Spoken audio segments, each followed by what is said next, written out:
Hi everyone, this is Juan Stockenstroom here again. Thanks for joining me on this digital walkabout of my work for 2020. The body of work is called Gold Guns in Paradise. The title of this work is called All That Glitters, Alchemy for Dummies. And I'm just going to jump straight into the work.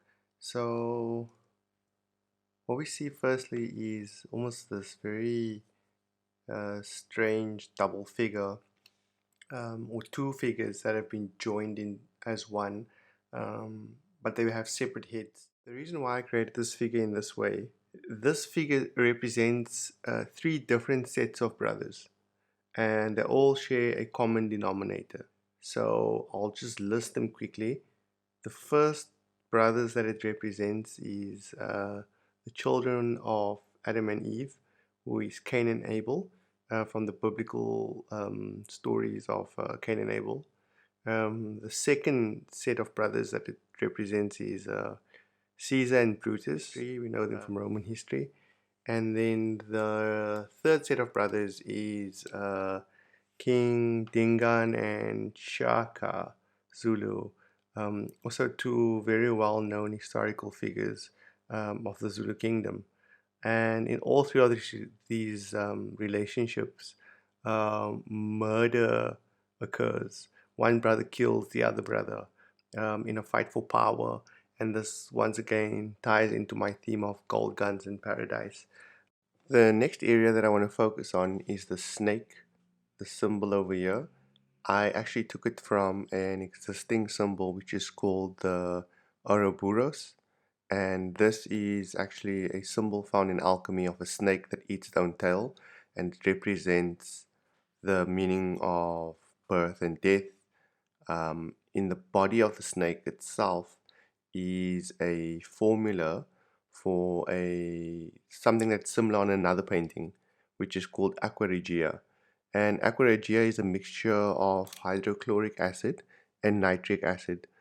Um, it's reddish orangey in color, and it's actually a Latin phrase which means king's water or royal water. The name reflects the ability of aqua regia to dissolve noble metals such as gold and platinum. And so it's really used as a gold purification. It's used in chemistry. And so that is the formula that we see on the snake's body. And this will actually link to another painting that I've done in the past, and another painting that I will be doing. So I won't give too much away on this one either. Behind the characters, we see some text, and the top area over here comes from a poem, and this poem is actually about fool's gold. It's some source material that I found, and I placed it in at the back, and then the area at the bottom over here, which is written in red, is found also some source material, and it's out of a alchemist manuscript. It is actually alchemist poetry, and it's quite fascinating because what alchemists would do is they would write certain formulas in poetry form.